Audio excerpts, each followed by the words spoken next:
저는 올해 69입니다. 칠순을 1년 앞둔 나이에 이런 일을 겪을 줄은 꿈에도 몰랐어요. 모든 일의 시작은 그 효도 여행이었습니다. 아니, 효도 여행이라고 부르기도 민망하죠. 지금 생각해보면 제 평생 모은 재산을 노리고 치밀하게 계획된 사기극이었으니까요. 그날은 토요일 오후였어요. 현관 초인종이 울렸습니다. 인터폰 화면을 보니 아들 준혁이와 며느리 수진이가 서 있더군요.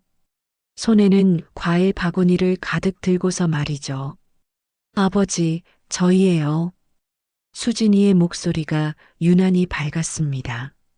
문을 열어주니 두 사람이 환하게 웃으며 들어왔어요. 아버지, 안녕하세요. 오늘 날씨 정말 좋죠? 그래, 들어와라.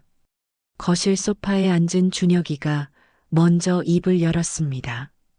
아버지, 이번에 칠순 미리 축하드리려고 특별한 선물을 준비했어요. 특별한 선물?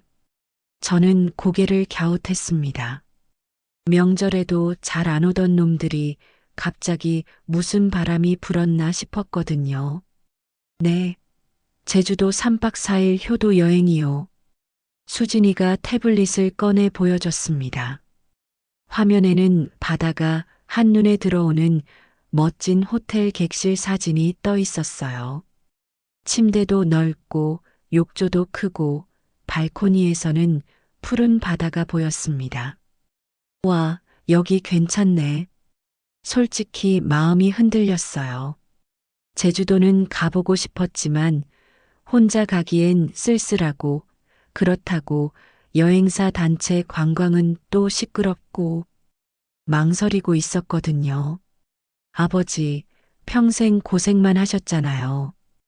이번에는 정말 편하게 쉬다 오세요. 준혁이가 제 어깨를 두드리며 말했습니다. 그 손길이 언제 이렇게 다정했었나 싶었어요. 며느리 수진이도 옆에서 싱글벙글 웃으면서 차를 따라주더군요. 녹차였는데 제가 좋아하는 걸 기억하고 있었나 봐요. 아버지, 천천히 드세요. 제가 이번에 좋은 거 샀어요. 그래, 고맙다. 차를 마시면서 저는 지난 세월을 떠올렸습니다. 아내를 일찍 여의고 호라비가 된 게 45살 때였어요. 준혁이가 고등학교 1학년이었죠. 그때부터 정말 악착같이 살았습니다. 공장에서 야간 근무를 하고 주말에는 택시 운전을 했어요. 하루에 서너 시간밖에 못 잤지만 버텼습니다. 아들 하나만큼은 대학을 보내야 한다는 일념으로요.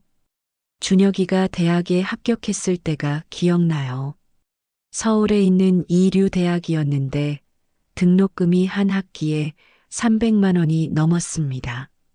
아버지, 저 장학금 받을게요. 알바도 할게요. 아니다. 너는 공부만 해라. 돈은 내가 벌게. 그렇게 4년을 버텼어요. 졸업할 때쯤엔 제 허리가 완전히 망가져 있었지만 아들이 대기업에 취직했다는 소식을 들었을 때는 눈물이 났습니다. 이제 됐다. 내가 할 일은 다 했다. 그렇게 생각했어요. 하지만 아들이 결혼하고 나서부터 뭔가 달라지기 시작했습니다. 예전에는 한 달에 한두 번씩 찾아왔는데 결혼 후에는 명절에나 얼굴을 볼까 말까 했어요. 전화도 제가 먼저 하지 않으면 거의 안 했고요. 그래도 이해하려고 했습니다. 젊은 사람들 바쁘잖아요. 며느리도 직장 다니고 준혁이도 승진하느라 바쁘다고 하니까요. 그런데 오늘 이렇게 찾아온 겁니다. 갑자기요.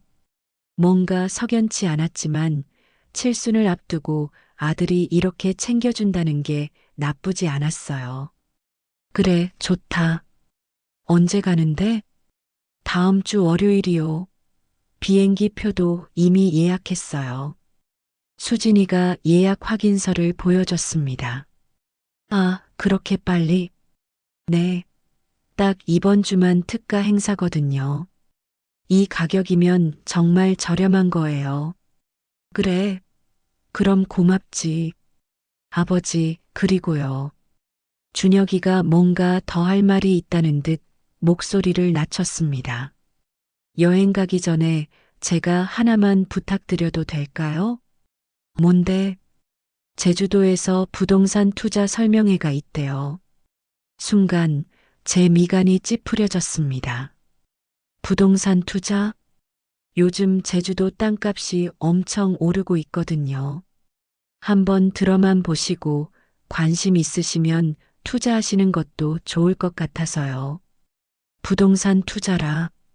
아버지, 퇴직금이랑 모아두신 돈 그냥 은행에 넣어두면 이자도 별로 안 붙잖아요. 요즘 금리가 얼마나 낮은데요.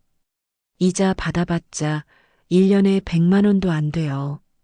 수진이가 거들었습니다. 이거 지금 투자하시면 2년이나 3년 안에 2배는 됩니다. 진짜예요. 2배? 네. 제주도가 지금 관광특구로 지정됐잖아요. 중국 관광객들도 엄청 오고요. 그래서 땅값이 미친 듯이 오르는 거예요. 준혁이가 열심히 설명했습니다. 하지만 저는 뭔가 찝찝했어요. 평생 공장에서 일하고 택시 운전하면서 번 돈입니다. 그 돈을 그렇게 쉽게 불릴 수 있다면 다들 부자가 됐겠죠. 글쎄다. 나는 그런 거 잘 모르는데. 아버지, 그래서 설명회를 들어보시라는 거예요. 전문가가 자세히 설명해 줄 거예요. 들어만 보시고 결정하시면 되죠. 아버지, 우리도 이번에 좀 투자하려고요. 같이 하시면 더 좋죠. 나중에 손주들 교육비에도 보태고요. 손주. 그 말에 제 마음이 또 흔들렸습니다. 손주가 있으면 얼마나 좋을까요? 하지만 준혁이 내외는 결혼한 지 5년이 넘었는데도 아이 계획이 없다고 했어요. 너희 아이는 언제 가질 거니? 아, 그건 나중에 생각해 볼게요. 일단 경제적으로 여유가 생겨야죠. 준혁이가 애매하게 웃으며 말을 흐렸습니다. 그래, 일단 가서 드러나 보지. 뭐? 제 대답에 준혁이와 수진이의 얼굴에 환한 미소가 번졌습니다. 너무 환한 미소였어요. 지금 생각해보면 그때 그 미소가 얼마나 계산된 것이었는지 알았어야 했는데요. 그들이 돌아간 후 저는 한참을 창밖을 바라봤습니다. 뭔가 이상했어요. 하지만 명확하게 뭐라고 꼬집어 말할 수는 없었습니다. 그냥 기분이 그랬어요. 며칠 후 준혁이에게서 전화가 왔습니다. 아버지, 혹시 통장이랑 도장 좀 맡길 수 있으세요? 심장이 철렁했습니다. 통장을? 왜? 제주도에서 부동산 계약하실 때 필요할 수도 있잖아요. 그때 급하게 서울로 보내달라고 하면 불편하시니까요. 아니다. 그건 내가 들고 갈게. 아버지, 여행 가면서 그런 거 들고 다니시면 불편하시잖아요. 혹시 잃어버리시기라도 하면 큰일이고요. 제가 안전하게 보관했다가 필요하시면 바로 드릴게요. 목소리는 다정했지만 뭔가 강요하는 느낌이 들었어요. 됐다. 내가 알아서 할게. 아버지, 내 말 들었지? 됐다고 했어. 제 목소리가 좀 세졌나 봅니다. 네, 알겠습니다. 준혁이의 목소리가 차가워졌어요. 전화를 끊고 나서 한참을 가만히 앉아 있었습니다. 왜 통장을 미리 달라고 하는 걸까? 제주도에서 계약하려면 그때 가져가도 되는 건데. 뭔가 잘못되고 있는 것 같았어요. 하지만 설마 내 아들이 나를 속이겠어? 그럴 리가 없지. 저는 그렇게 스스로를 다독였습니다. 그리고 그게 얼마나 큰 실수였는지 곧 깨닫게 됩니다. 저는 28배 결혼했습니다. 중매였어요. 당시에는 다들 그랬죠. 선을 보고 괜찮으면 결혼하고. 아내 영숙이를 처음 본 건 다방이었어요. 명동에 있는 작은 다방이었는데 기억이 생생합니다. 영숙이는 수줍음이 많은 사람이었어요. 제대로 얼굴도 못 쳐다보고 차만 홀짝홀짝 마시더군요. 저, 취미가 뭐예요? 제가 먼저 말을 걸었습니다. 독서요. 작은 목소리였지만 뭔가 마음에 들었어요. 저도 책 읽는 거 좋아해요. 사실 거짓말이었습니다. 저는 책을 거의 안 읽었거든요. 하지만 영숙이와 대화를 이어가고 싶었어요. 어떤 책 좋아하세요? 소설이요. 특히 박경리 선생님 작품을. 영숙이의 눈이 반짝였습니다. 그 눈빛이 참 예뻤어요. 2달 후 우리는 결혼했습니다. 신혼살림은 관악구의 작은 빌라 반지하였어요. 햇빛도 잘 안 들고 여름엔 습하고 겨울엔 추웠지만 행복했습니다. 여보, 제가 밥 할게요. 당신은 쉬어요. 아니야. 같이 하자. 영숙이는 요리를 잘했어요. 김치찌개, 된장찌개, 불고기, 뭐든지 맛있게 만들었습니다. 여보, 맛있어요? 응, 정말 맛있어.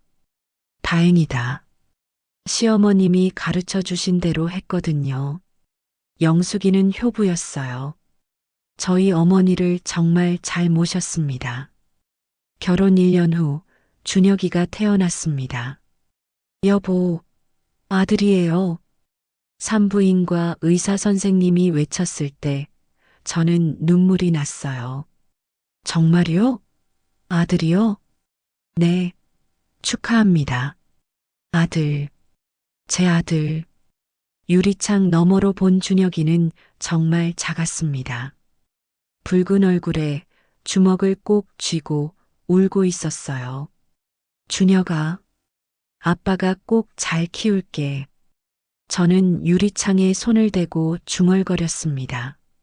준혁이가 100일 되던 날 저희 집에서 작은 잔치를 열었어요. 철수야, 아들 정말 잘생겼다. 친구 동수가 술잔을 들며 축하해줬습니다. 그치? 나 닮아서 그래. 애인 영숙이 닮았지. 내가 뭔 잘생겼다고. 다들 웃었습니다.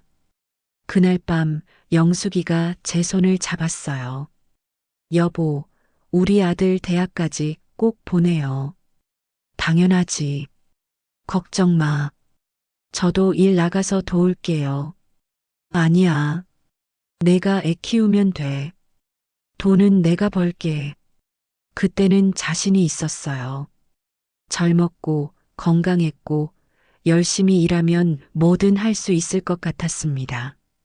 준혁이가 초등학교에 들어갈 무렵 저는 공장에서 반장으로 승진했어요. 철수 씨 축하해요.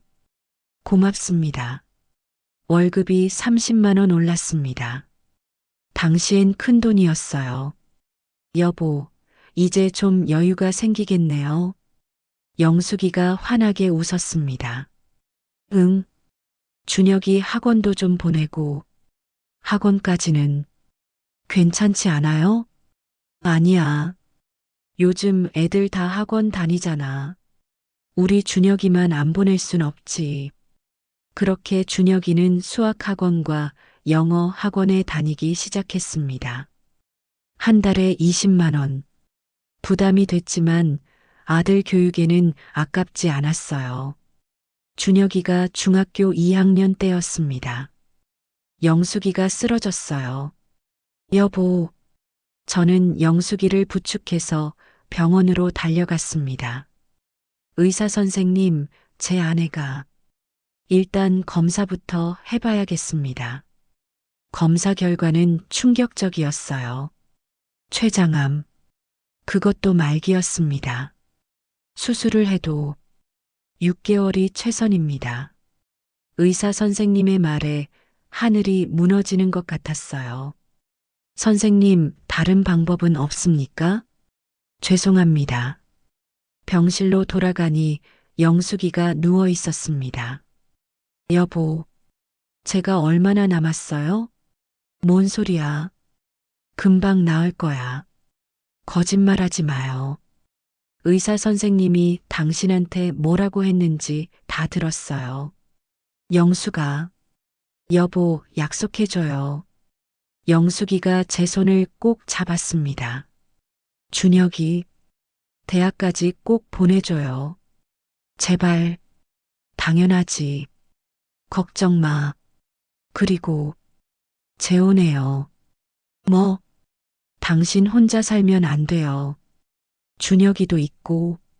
무슨 소리야? 나는 너 아니면 안 돼. 바보. 영숙이가 눈물을 흘렸습니다.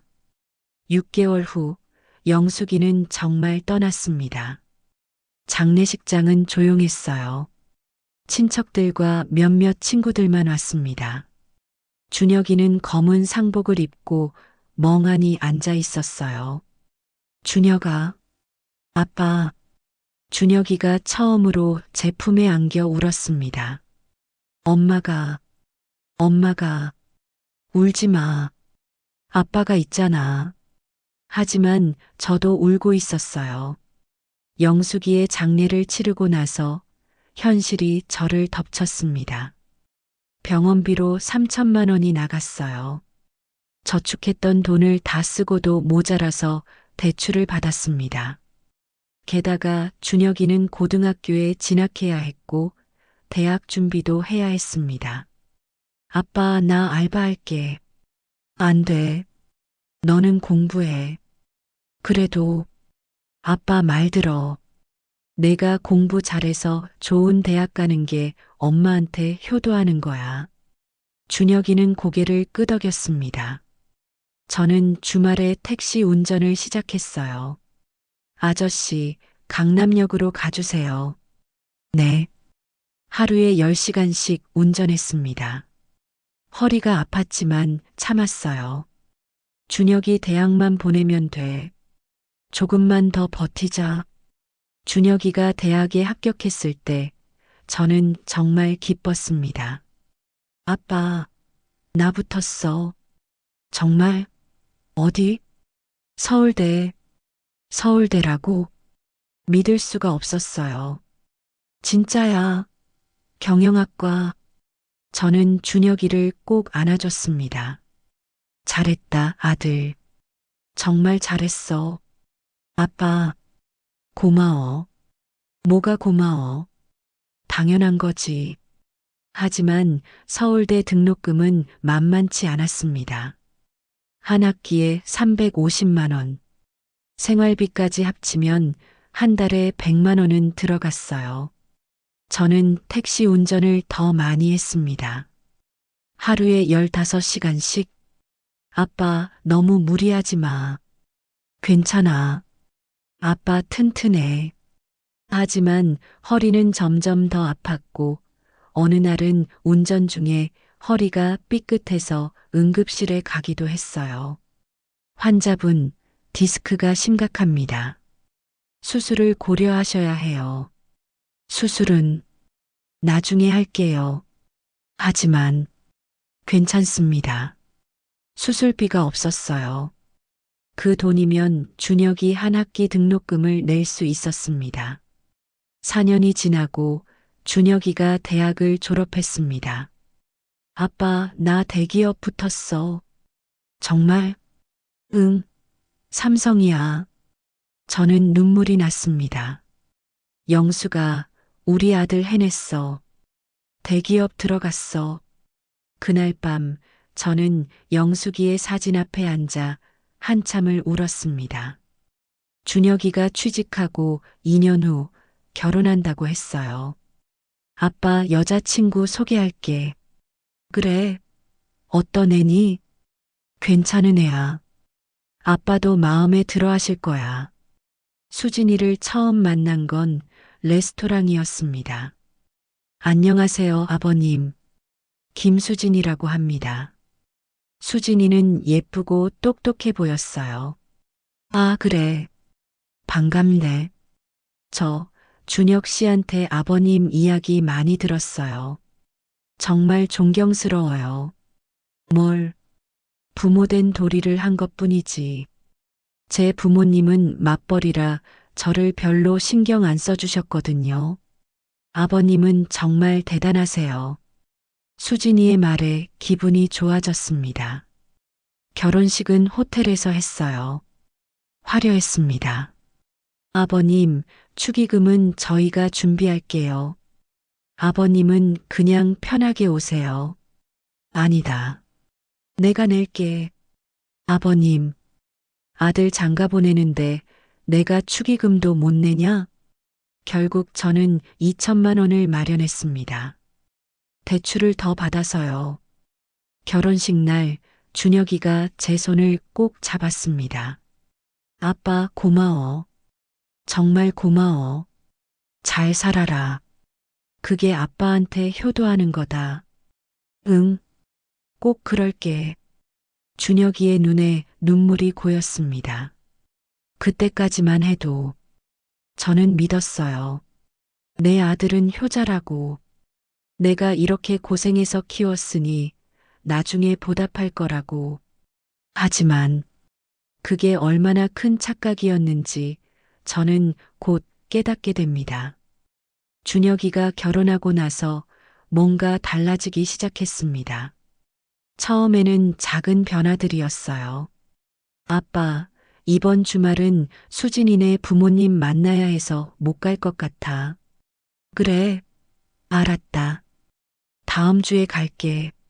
하지만 다음 주에도 오지 않았습니다. 아빠 미안. 회사 일이 갑자기 생겨서 괜찮아. 바쁘면 어쩔 수 없지. 한 달에 한두 번씩 찾아오던 게 두 달에 한 번이 됐고 나중에는 명절에나 얼굴을 볼 수 있었어요. 전화도 제가 먼저 하지 않으면 거의 오지 않았습니다. 준혁아, 잘 지내니? 응, 아빠. 잘 지내. 밥은 잘 먹고?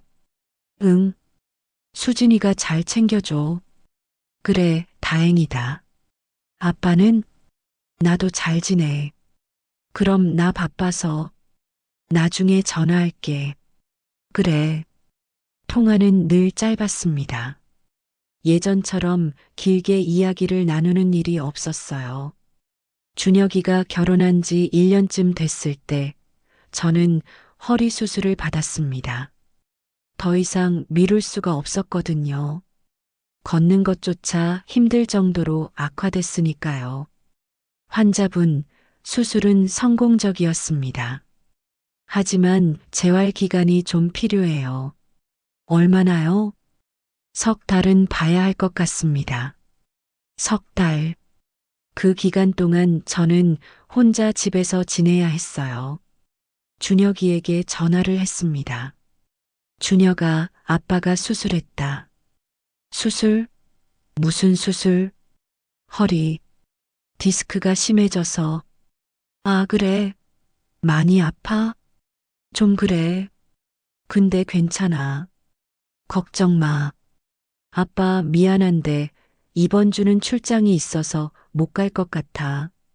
응, 알았어. 다음 주에 갈게.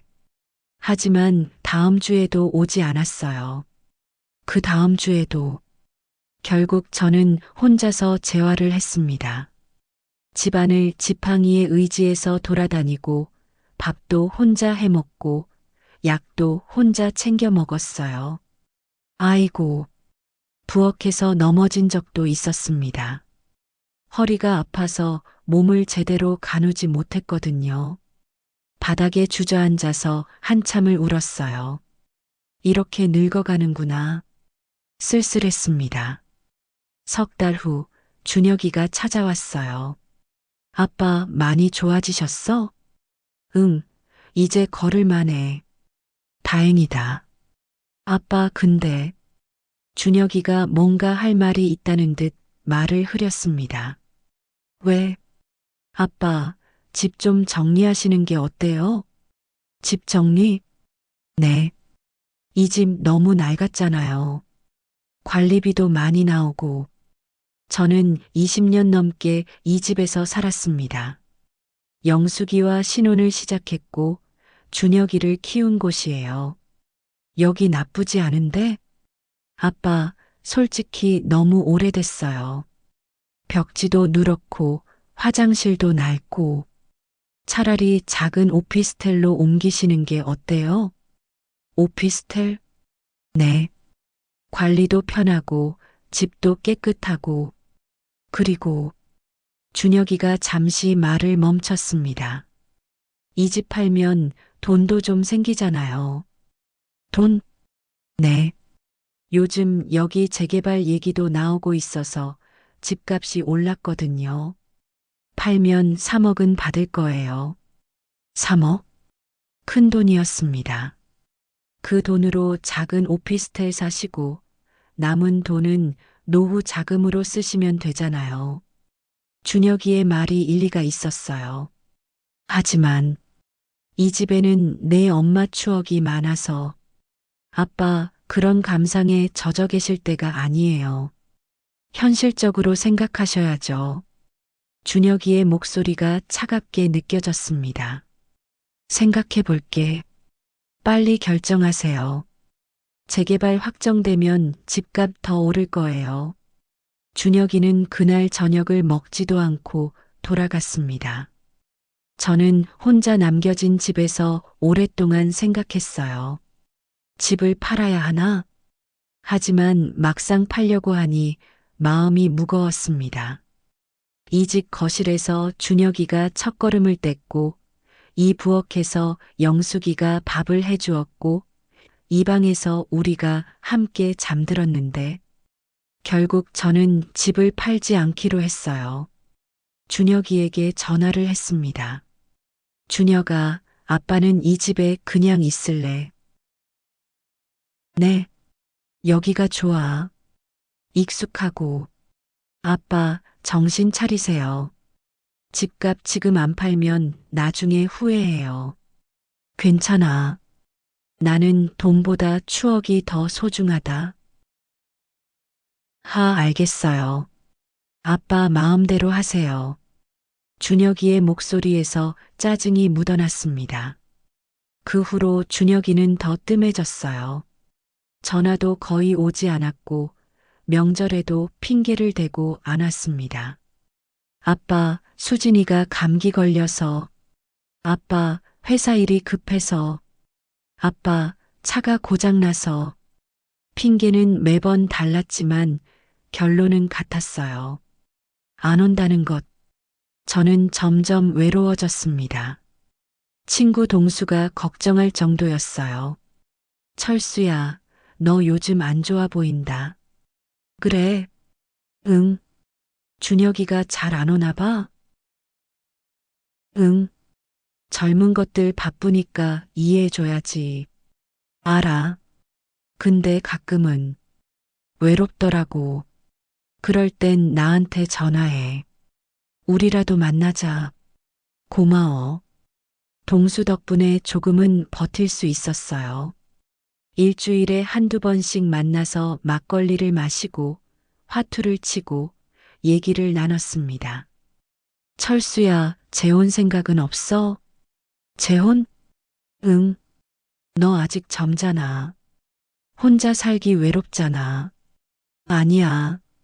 나는 영숙이 하나면 돼. 그래도 됐어. 나는 괜찮아. 하지만 사실 외로웠어요. 집에 혼자 있으면 텔레비전 소리만 덩그러니 들렸고 밥을 해 먹어도 혼자 먹으니 맛이 없었습니다. 그러던 어느 날 준혁이에게서 오랜만에 전화가 왔어요. 아빠, 이번에 칠순 미리 축하드리려고 선물 준비했어요. 그게 바로 제주도 여행이었습니다. 저는 기뻤어요. 준혁이가 아직 날 생각하고 있구나. 하지만 그게 함정의 시작인 줄은 꿈에도 몰랐습니다. 드디어 출발하는 날이 왔습니다. 월요일 아침 7시 김포공항에서 만나기로 했어요. 저는 새벽 5시에 일어나 준비를 했습니다. 가방을 챙기고 약도 챙기고 통장도 챙겼어요. 준혁이가 달라고 했지만 저는 제가 직접 들고 가기로 했습니다. 뭔가 찝찝했거든요. 공항에 도착하니 준혁이와 수진이가 이미 와 있었어요. 아버지, 여기요. 수진이가 손을 흔들었습니다. 왔니? 네. 오늘 날씨 정말 좋죠? 그러게. 하늘은 맑았습니다. 구름 한 점 없는 청명한 가을 하늘이었어요. 아버지, 이쪽으로 오세요. 수진이가 제 팔을 잡았습니다. 예전 같으면 며느리가 제 팔을 잡는 일이 없었는데 그날은 유난히 친절했어요. 오늘은 왜 이렇게 잘해주지? 의아했지만 나쁘지 않았습니다. 탑승 수속을 밟고 보안 검색대를 통과했어요. 아버지, 짐 제가 들게요. 준혁이가 제 가방을 받아들었습니다. 괜찮아. 내가 들게. 아니에요. 제가 들게요. 아버지는 편하게 가세요. 비행기에 올랐습니다. 창가 자리였어요. 수진이가 미리 예약해뒀다고 하더군요. 아버지, 창밖 경치 보시면서 가세요. 그래, 고맙다. 비행기가 이륙했습니다. 서울의 모습이 점점 작아지는 걸 보며 저는 묘한 불안감을 느꼈습니다. 왜 자꾸 이런 느낌이 들지? 하지만 그 불안감은 금세 사라졌어요. 준혁이가 기내식을 챙겨주고 수진이가 담요를 덮어주는 모습을 보니 괜한 의심을 했나 싶었거든요. 아버지, 제주도 도착하면 먼저 호텔 가서 짐 풀고 점심 먹고 저녁에 해산물 먹으러 가요. 그래, 좋지. 내일은 우도 관광 가고요. 모레는 한라산도 가볼까요? 한라산? 내가 올라갈 수 있을까? 아, 꼭대기까지는 안 가도 돼요. 중턱까지만 가도 경치 좋아요. 준혁이의 계획을 들으며 저는 기대가 됐습니다. 역시 내 아들이야. 이렇게 잘 챙겨주네. 1시간 후 비행기가 제주공항에 착륙했습니다. 공항을 빠져나와 렌터카를 빌렸어요. 아버지, 뒤에 편하게 앉으세요. 저는 뒷좌석에 앉았습니다. 차는 해안도로를 따라 달렸습니다. 창밖으로 보이는 푸른 바다가 아름다웠어요. 햇살이 반짝이고 파도가 하얗게 부서지고 갈매기들이 날아다니고 와, 경치 정말 좋네. 그죠? 제주도는 정말 아름다워요. 수진이가 뒤돌아보며 웃었습니다. 40분쯤 달렸을까요? 차가 한 호텔 앞에 멈췄습니다. 다 왔어요. 하지만 호텔을 보는 순간 제 얼굴이 굳어졌습니다. 사진으로 봤던 그 화려한 호텔이 아니었어요. 건물은 낡았고 페인트는 벗겨져 있었고 간판은 녹이 슬어 있었습니다. 이게 특급 호텔? 준혁아, 여기가 내가 예약한 호텔 맞니? 아, 네. 잠깐 확인해 볼게요. 준혁이가 프런트로 가서 뭔가 얘기를 나누더니 돌아왔습니다. 아버지, 죄송한데요. 원래 예약했던 호텔에 문제가 생겨서 여기로 바뀌었대요. 문제가 생겼다고? 네. 보일러가 고장났대요. 그래서 급하게 여기로 배정해줬다고 하네요. 하루만 여기서 지내고 내일 다시 원래 호텔로 옮겨준다고 약속했어요. 수진이도 거들었습니다. 아버지, 불편하시겠지만 하루만 참아주세요. 내일은 정말 좋은 데로 가실 수 있을 거예요. 뭔가 이상했습니다. 하지만 명확한 증거가 없었어요. 그래, 어쩔 수 없지. 방으로 올라가는 엘리베이터 안에서 저는 고개를 갸웃했습니다. 엘리베이터는 삐걱거렸고, 거울은 금이 가 있었고, 버튼은 반만 작동했어요. 정말 특급 호텔이 맞나? 방문을 열고 들어갔는데 더 기가 막혔습니다. 곰팡이 냄새가 코를 찔렀습니다. 침대 시트는 눅눅했고 벽지는 여기저기 뜯어져 있었어요. 창문을 열어보니 바다는커녕 옆 건물의 벽만 보였습니다. 이게 뭐야? 아버지, 정말 죄송해요. 제가 제대로 확인을 못했네요. 준혁이가 머리를 극적이며 사과했지만 그의 눈빛은 전혀 미안해 보이지 않았습니다. 오히려 짜증이 나 있는 것 같았어요. 됐어. 하루만 자면 되잖아. 네, 아버지. 내일은 정말 좋은 호텔로 모셔다 드릴게요. 저는 그날 밤 잠을 설쳤습니다. 곰팡이 냄새 때문도 있었지만 뭔가 잘못되어 가고 있다는 느낌이 점점 강해졌거든요. 다음 날 아침, 준혁이가 제 방문을 두드렸습니다. 아버지, 준비 다 하셨어요? 응, 웬만큼. 오늘 10시에 설명회 시작이거든요. 서둘러야 해요. 설명회? 우리 관광 가는 거 아니었어? 아, 아버지. 어제 말씀드렸잖아요. 오전에 설명회 듣고 오후에 관광하기로요. 저는 그런 얘기를 들은 기억이 없었습니다. 그랬나? 네. 기억 안 나세요? 준혁이가 의아하다는 듯 저를 쳐다봤어요. 혹시 내가 잊어버린 건가? 나이가 드니까 기억력이 예전 같지 않긴 했어요. 그래, 알았다. 차를 타고 30분쯤 달렸을까요? 차는 제주시 외곽의 허름한 건물 앞에 멈췄습니다.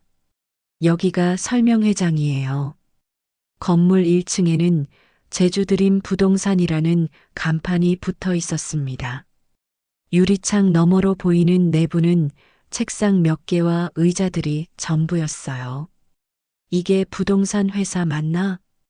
뭔가 석연치 않았지만 이미 여기까지 온 마당에 그냥 가자고 할 수도 없었습니다.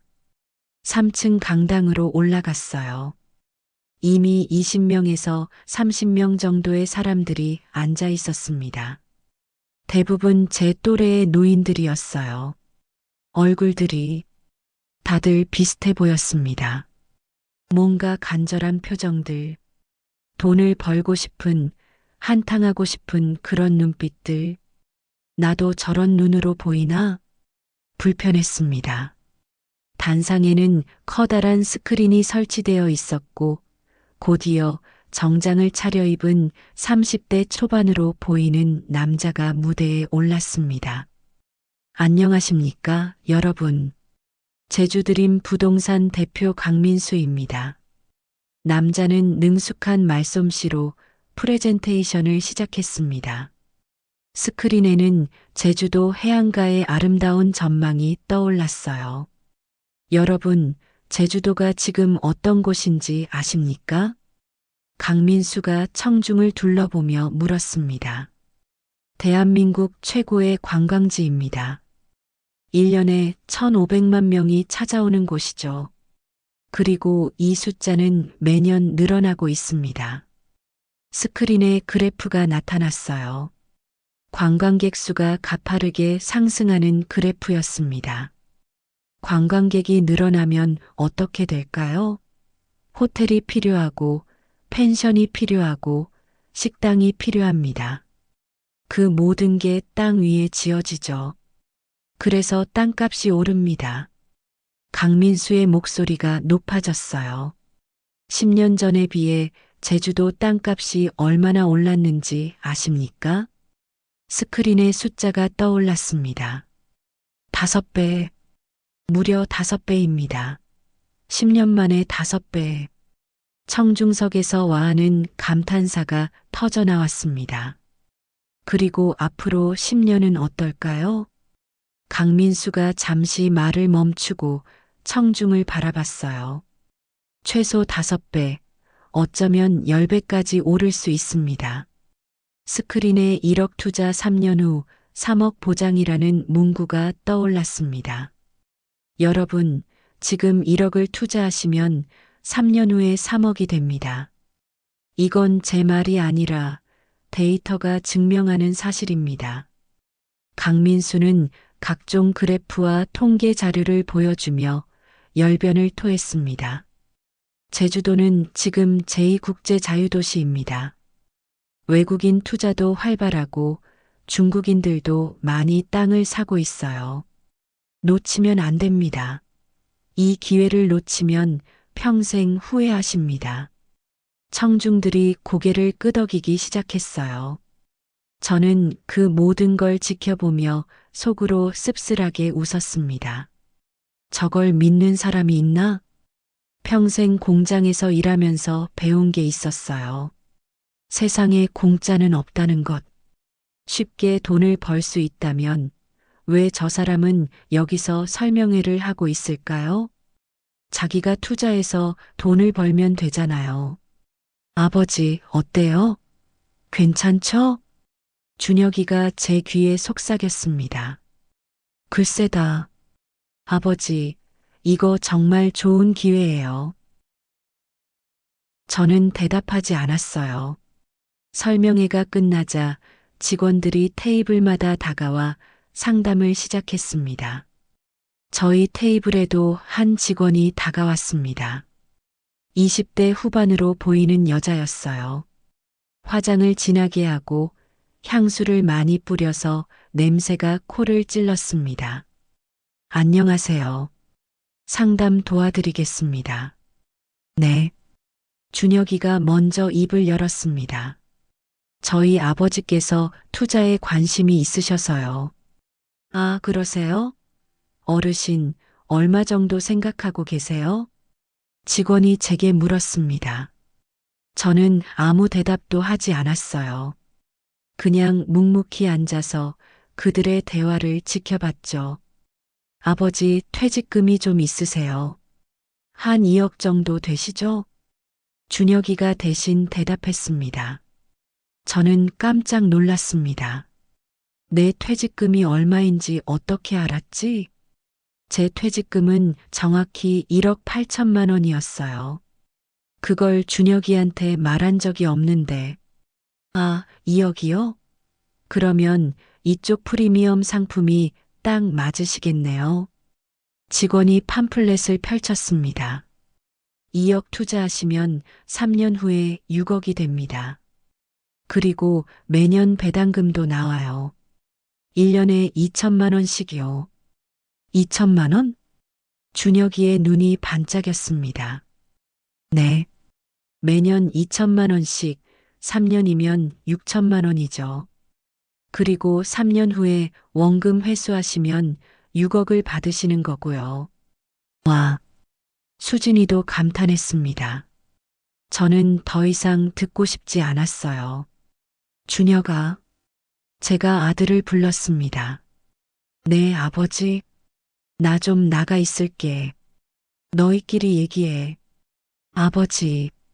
나는 안 할 거다. 너희끼리 하고 싶으면 해라. 저는 자리에서 일어났습니다. 더 이상 그 자리에 있고 싶지 않았어요. 밖으로 나와 담배를 한 대 피웠습니다. 담배 연기를 내뿜으며 하늘을 올려다봤죠. 구름이 빠르게 흘러가고 있었어요. 아까까지 맑았던 하늘이 어느새 잔뜩 찌푸려 있었습니다. 이게 뭐 하는 짓인가? 가슴이 답답했어요. 효도 여행이라고 해서 따라왔는데 알고 보니 부동산 투자 권유가 목적이었다니. 아니, 어쩌면 처음부터 계획된 일이었을지도 모르죠. 30분쯤 지났을까요? 준혁이와 수진이가 밖으로 나왔습니다. 아버지, 왜 나오셨어요? 상담 다 끝났는데. 준혁이의 얼굴에는 짜증이 역력했습니다. 됐다. 나는 안 할 거라고 했잖아. 아버지, 이게 정말 좋은 기회라고요. 지금 안 하시면 후회하실 거예요. 수진이가 제 팔을 잡으며 간곡하게 말했습니다. 그 손에 힘이 들어가 있었어요. 거의 붙잡는 수준이었죠. 내 말 못 들었니? 안 한다고 했어. 제 목소리가 조금 높아졌습니다. 주변 사람들이 쳐다봤어요. 수진이가 황급히 손을 놨습니다. 준혁이의 얼굴이 굳어졌어요. 아버지, 우리가 아버지 좋으라고 하는 건데 왜 이러세요? 좋으라고? 내 돈 날리라고 하는 게 날 위하는 거니?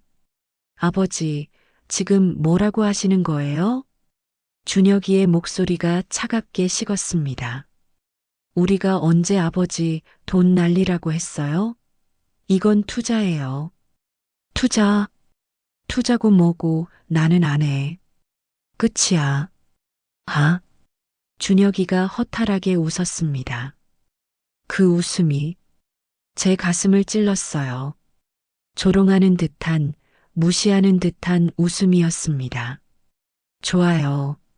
안 하시려면 마세요. 근데 나중에 후회하셔도 모른다고요. 후회는 내가 할 테니까 신경 꺼. 네, 알겠습니다. 준혁이는 그렇게 말하고 차로 걸어갔습니다. 수진이도 아무 말 없이 따라갔어요. 저는 한참을 그 자리에 서 있었습니다. 내가 너무 심하게 한 건가? 하지만 곧 고개를 저었어요. 아니야. 내 돈인데 내가 결정하는 게 당연하지. 차에 올라타니 분위기는 얼음장이었습니다. 준혁이는 핸들을 잡고 앞만 보고 있었고 수진이는 창밖만 쳐다보고 있었어요. 저도 말을 하지 않았습니다. 차는 묵묵히 호텔로 향했어요. 점심을 먹으러 가기로 했던 해산물 식당도 가지 않았습니다. 아버지, 점심은 호텔에서 알아서 드세요. 그래. 호텔 방에 들어와 문을 닫았습니다. 텅 빈 방에 혼자 남겨지니 쓸쓸했어요. 침대에 누워 천장을 바라봤습니다. 이게 효도 여행인가? 눈물이 날 것 같았지만 참았습니다. 울면 지는 거니까요. 저녁 때가 됐지만 준혁이에게서 연락이 없었어요. 저는 혼자 호텔 근처 편의점에 가서 컵라면을 사왔습니다. 컵라면에 뜨거운 물을 부어 후루룩 먹었죠. 이게 칠순 축하 여행이라 씁쓸했습니다. 밤이 깊어갔지만 잠이 오지 않았어요. 핸드폰을 켜서 준혁이 어렸을 때 사진을 봤습니다. 유치원 입학식 때 찍은 사진, 초등학교 운동회 때 찍은 사진, 대학 졸업식 때 찍은 사진. 사진 속의 준혁이는 환하게 웃고 있었어요. 아빠 사랑해. 아빠가 최고야. 예전에는 그렇게 말하던 아이였는데 언제부터 이렇게 변한 걸까요? 다음 날 아침 준혁이가 다시 제 방문을 두드렸습니다. 아버지, 오늘 우도 관광 가기로 했잖아요. 준비하세요. 저는 문을 열지 않았습니다.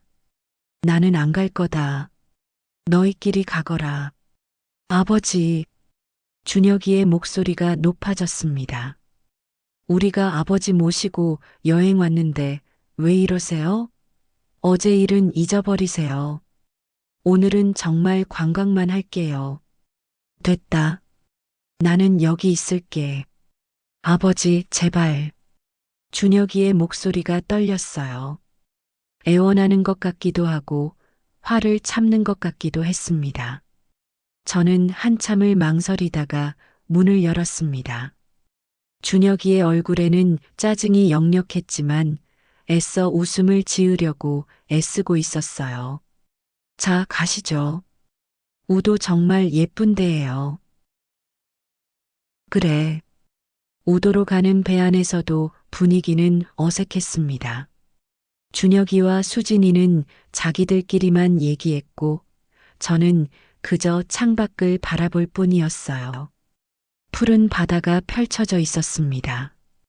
파도가 일렁이고 갈매기들이 날아다니고 예쁜 풍경이었지만 마음이 편하지 않았어요. 우도에 도착해서도 마찬가지였습니다. 그들은 사진을 찍느라 바빴고 저는 혼자 벤치에 앉아 바다를 바라봤죠. 아버지, 사진 찍어드릴까요? 수진이가 다가와 물었습니다. 아니다. 됐어. 아버지, 어제 일 때문에 그러시는 거예요? 저희는 정말 아버지 생각해서 그런 거예요.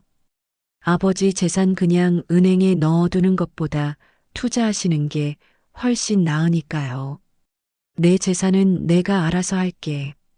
아버지, 요즘 세상이 어떤지 아세요? 은행 이자가 얼마나 낮은데요. 물가는 계속 오르는데 돈은 그대로면 손해예요. 수진이가 꽤 길게 설명했습니다. 하지만 저는 듣고 싶지 않았어요. 수진아, 그만해. 나는 그런 거 관심 없어. 아버지. 그리고 앞으로 내 재산 얘기는 꺼내지 마. 알겠니? 제 목소리가 차갑게 나왔습니다. 수진이는 할 말을 잃은 듯 입을 다물었어요. 그리고 한숨을 쉬며 자리를 떴습니다. 저는 혼자 벤치에 남았습니다.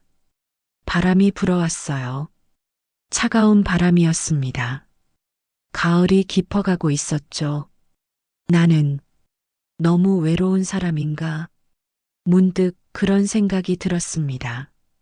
아내도 없고 아들은 저를 돈으로만 보고 친구 동수 말고는 제게 진심으로 대해주는 사람이 없는 것 같았어요.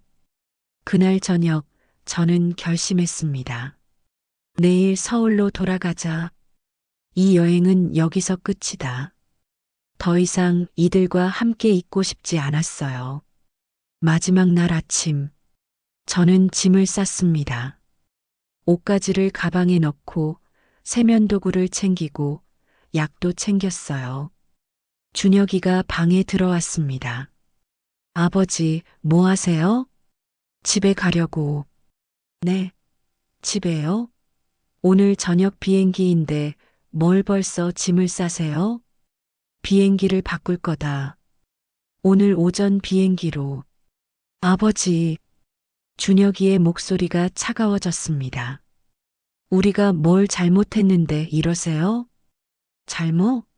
너희가 뭘 잘못했는지 정말 모르겠니? 저희가 뭘 잘못했는데요? 효도 여행이라면서 부동산 투자나 권유하고 제대로 된 호텔도 아닌데 처박아 놓고 이게 효도 여행이냐? 제 목소리가 높아졌습니다. 아버지는 정말 그렇게밖에 안 보이세요? 준혁이도 목소리를 높였어요. 우리가 아버지 재산 노리고 그런다고 생각하세요? 그럼 아니냐? 아? 준혁이가 허탈하게 웃었습니다. 아버지, 그렇게 생각하시면 할 말 없습니다. 그냥 가세요. 그래, 갈게. 저는 가방을 들고 방을 나섰습니다. 준혁이는 저를 막지 않았어요. 복도를 걸어 엘리베이터를 탔습니다. 이게 끝인가? 가슴이 먹먹했습니다. 하지만 돌아갈 수는 없었어요. 이미 선을 넘었으니까요. 호텔 로비로 내려와 프런트에서 택시를 불러달라고 했습니다. 공항까지 가주세요. 네, 손님. 택시 기사는 중년 남자였어요. 서울로 가시나 봐요? 네. 제주도 여행은 어땠어요? 별로였어요. 아, 그래요? 어디 불편한 데라도 있으셨어요? 아니요. 그냥 개인적인 일이에요. 그렇군요.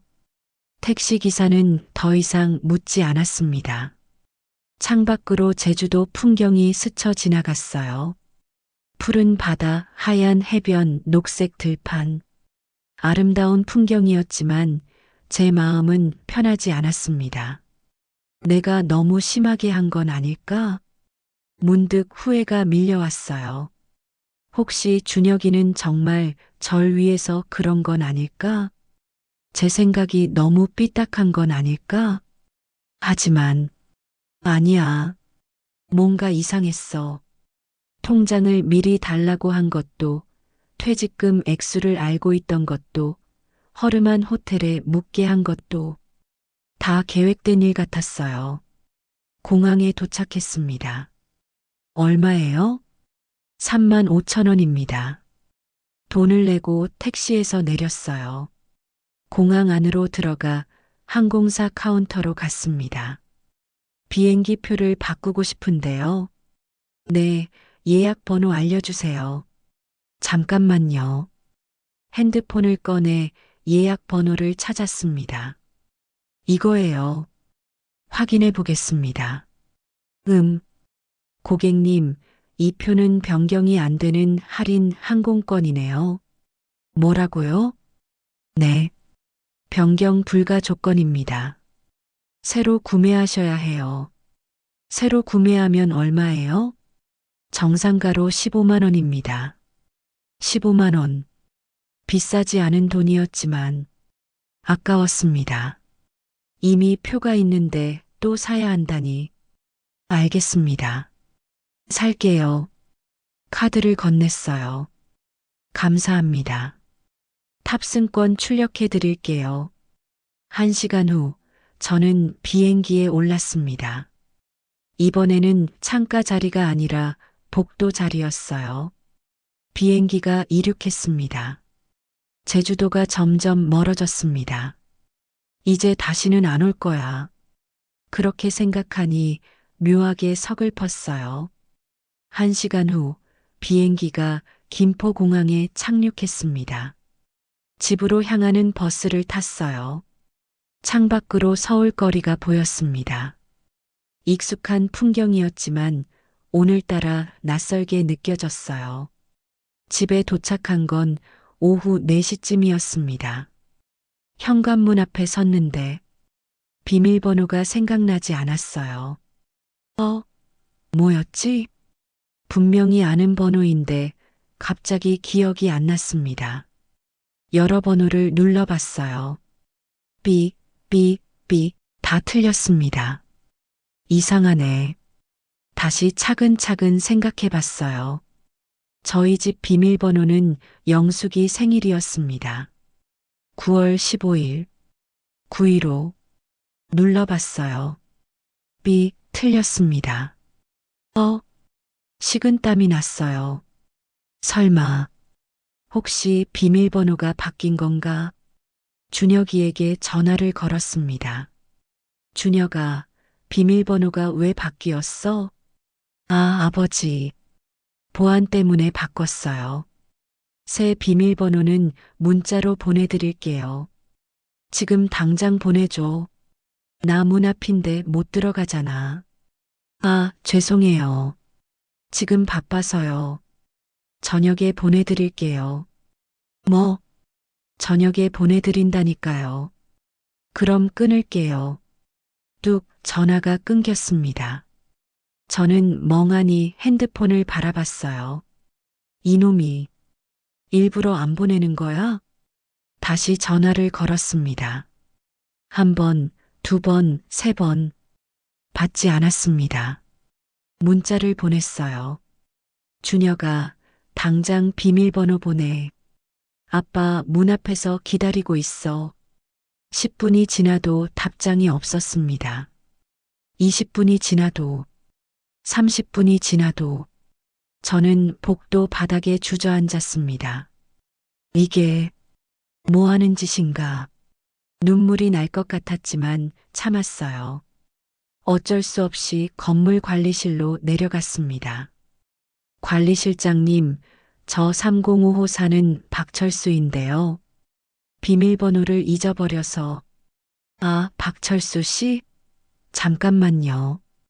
관리실장이 컴퓨터를 두드렸습니다. 그리고 이상한 표정을 지었어요. 어르신, 이상한데요? 뭐가요? 305호 명의가 박준혁 씨로 바뀌었네요? 뭐라고요? 심장이 철렁 내려앉았습니다. 네, 한 달 전에 명예 변경되었다고 나오는데요. 그게 말이 됩니까? 제 집인데. 죄송하지만 여기 기록상으로는 박준혁 씨 명의예요. 이럴 수가. 저는 다리에 힘이 풀려 벽에 기댔습니다. 명예 변경? 준혁이가 제 집을 자기 명의로 바꿨다고? 그럼 저는 들어갈 수가 없는 건가요? 죄송합니다. 명의자가 허락해야 비밀번호를 알려드릴 수 있어서요. 저는 그 자리에서 주저앉고 말았습니다. 무릎에 힘이 완전히 빠져버렸어요. 이게 현실인가? 손이 부들부들 떨렸습니다. 분노인지 슬픔인지 배신감인지 알 수 없는 감정이 온몸을 휘감았어요. 휴대폰을 꺼내 준혁이에게 전화를 걸었습니다. 한 번, 두 번, 세 번, 네 번, 다섯 번. 받지 않았습니다. 문자를 보냈어요. 준혁아, 집 명의가 왜 내 이름으로 바뀌었니? 당장 전화해. 10분이 지나도 답장이 없었습니다. 준혁아, 제발. 아빠한테 설명 좀 해라. 20분이 지나도 답장이 없었습니다. 이 자식아, 당장 전화 안 받을래? 30분이 지나도 아무 답이 없었습니다. 저는 복도 바닥에 주저앉아 한참을 울었어요. 70평생 살면서 이렇게 억울하고 비참한 적은 없었습니다. 전쟁도 겪었고, 가난도 겪었고, 아내를 잃는 슬픔도 겪었지만, 내 자식한테 이렇게 배신당할 줄은 몰랐어요. 아저씨, 괜찮으세요? 옆집 아주머니가 지나가다 저를 봤습니다. 네, 괜찮습니다. 얼굴이 왜 그래요? 어디 아프세요? 아니요. 그냥 집에 못 들어가세요? 네. 어머, 왜요? 저는 아무 대답도 할 수 없었어요. 내 아들이 집을 빼앗아서요라고 어떻게 말합니까? 부끄러웠습니다. 잠시만 기다리세요. 제가 의자라도 가져올게요. 아주머니가 집에 들어갔다 의자를 하나 가져왔어요. 여기 앉으세요. 고맙습니다. 저는 의자에 앉아 한참을 멍하니 있었습니다. 해가 지고 있었어요. 복도 창문으로 보이는 노을이 붉게 물들고 있었습니다.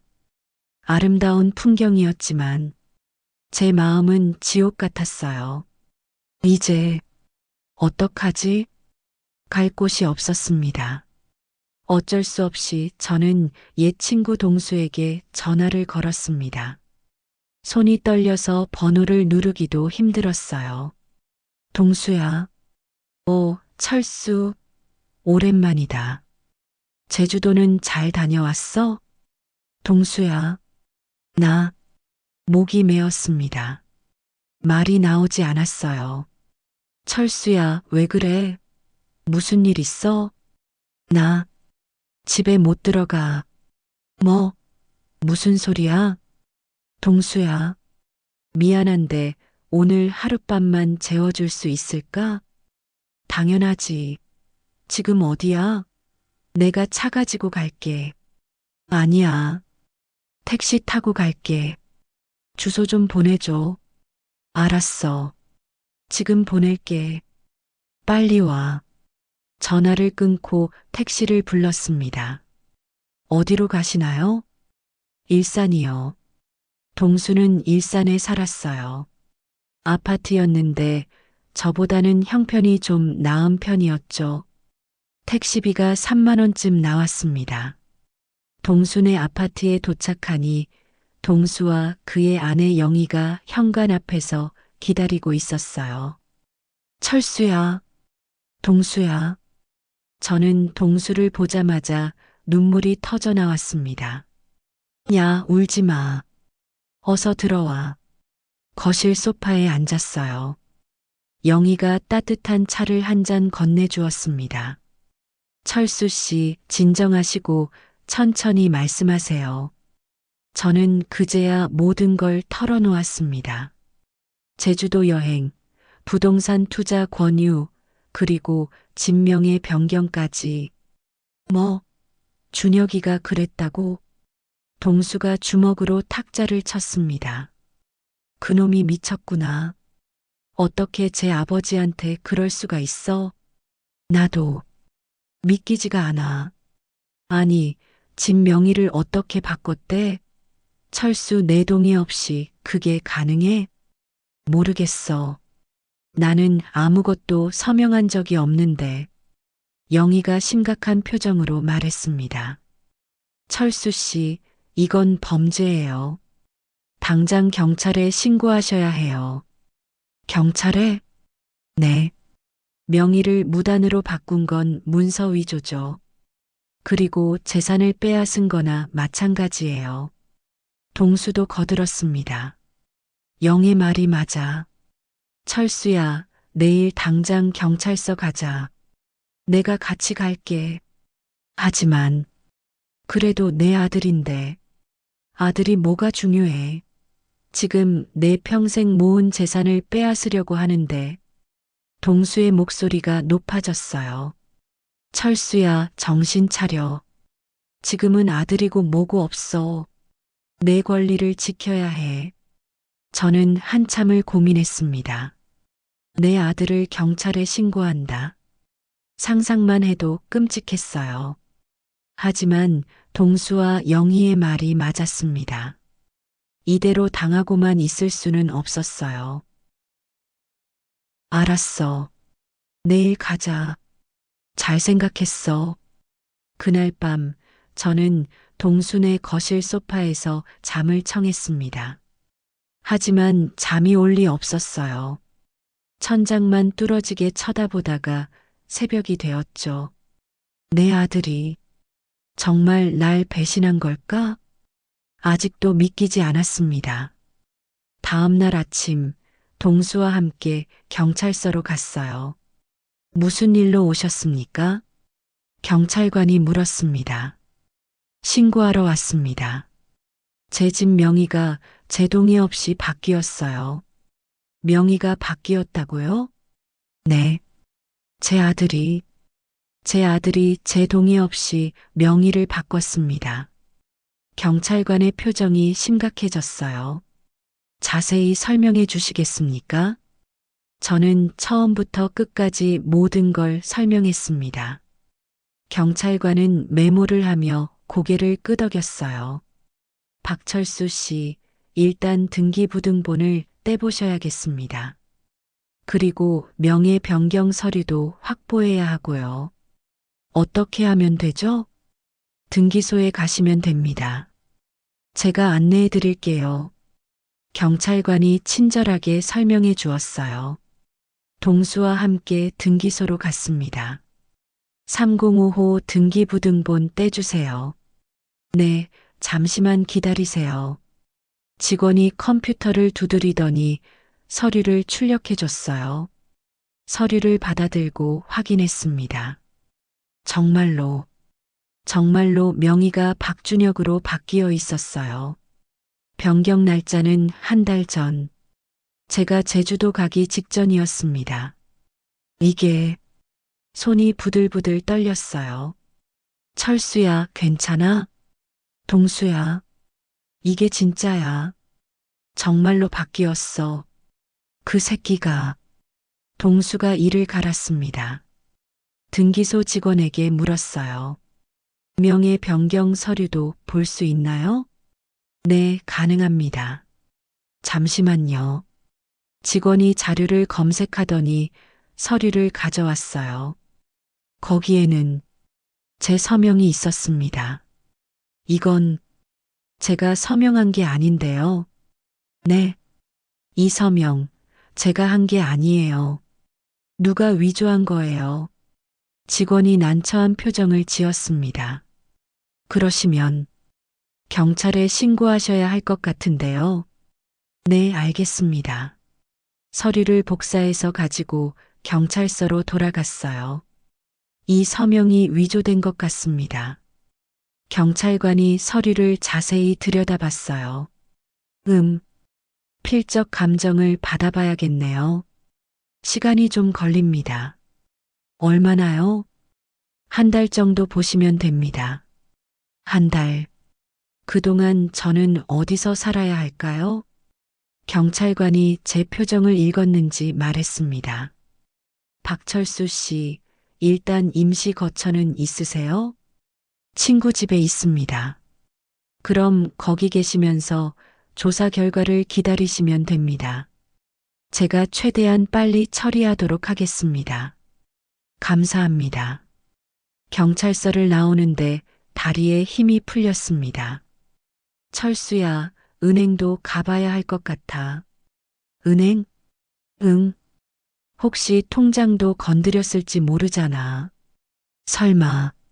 하지만 동수의 말이 맞았습니다. 은행에 가서 통장을 조회했어요. 고객님, 이 통장은 한 달 전에 해지되었는데요. 뭐라고요? 심장이 멎는 줄 알았습니다. 네, 9월 15일에 전액 출금 후 해지 처리되었습니다. 그게 말이 됩니까? 제가 해지한 적이 없는데요. 고객님께서 직접 오셔서 처리하셨다고 나오는데요. 제가 오지 않았어요. 제 목소리가 커졌습니다. 주변 사람들이 쳐다봤어요. 고객님, 일단 진정하시고 CCTV 확인해 드릴게요. 직원이 어디론가 전화를 걸었습니다. 10분 후 지점장이 나왔습니다. 고객님, 제가 9월 15일 CCTV를 확인해 봤는데요. 지점장이 태블릿을 꺼내 영상을 보여줬습니다. 화면에는 저와 똑같이 생긴 사람이 나왔습니다. 아니, 정확히는 제 옷을 입은 사람이었어요. 모자를 눌러 쓰고 마스크를 하고 선글라스까지 끼고 있었습니다. 이게 저예요? 자세히 보니 걸음걸이가 달랐어요. 저보다 훨씬 젊은 사람의 걸음걸이였습니다. 이거 제가 아닙니다. 네. 누가 저처럼 꾸민 거예요. 하지만 신분증도 확인했는데요. 지점장이 서류를 보여줬어요. 거기에는 제 주민등록증 사본이 있었습니다. 이건 위조예요. 제 신분증은 여기 있어요. 저는 지갑에서 신분증을 꺼냈습니다. 지점장의 얼굴이 굳어졌어요. 이건 정말 심각한 문제네요. 누가 제 통장을 해지했습니까? 돈은 어디로 갔어요? 잠시만요. 지점장이 컴퓨터를 확인했습니다. 1억 8천만 원이 전액 출금됐고 수표로 발행됐네요. 수표요? 네. 지급 장소가 제주도로 되어 있습니다. 제주도. 머릿속이 하얘졌습니다.